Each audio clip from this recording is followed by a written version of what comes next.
ఏం చెప్పారు మీరు?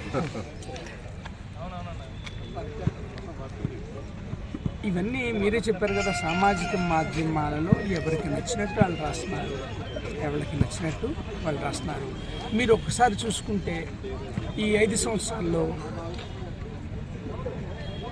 ఈ శాసనసభ్యుడిగా నేనేం చేశాను అనేది మీరు ఒకసారి చూస్తే మీకే అర్థమవుతుంది.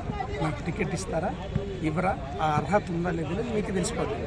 రకరకాలైన నేపథ్యాల్లో కొన్ని కారణాల వల్ల పార్టీలో ఖచ్చితంగా వీళ్ళు ఉండాల, పార్టీ వీళ్ళ సేవలు అవసరం అనుకున్న వాళ్ళని వదులుకోకుండా జగన్మోహన్ రెడ్డి గారు చేసినటువంటి పని మొన్న ఇక్కడైతే బాగుంటుంది, వీళ్ళంతా నా కుటుంబంలో ఉన్నవాళ్ళు ఖచ్చితంగా మాతోటే నడవాలని జగన్మోహన్ రెడ్డి గారు ఉద్దేశంతో చేసిన పని. దాన్ని రకరకాలుగా వక్రీకరించుకుంటున్నారు ఎవరికి తగ్గట్టు వాళ్ళు.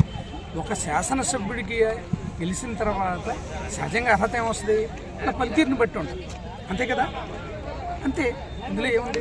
ఇవి మొత్తం కూడా మీరు గమనిస్తున్నారు కదా, ఇవన్నీ కూడా ఇప్పుడు వచ్చినవన్నీ కూడా సామాజిక మాధ్యమాల్లో వచ్చినవి కూడా అపోహలు, వాళ్ళు వండి మార్చినవే తప్ప ఇందులో వాస్తవం.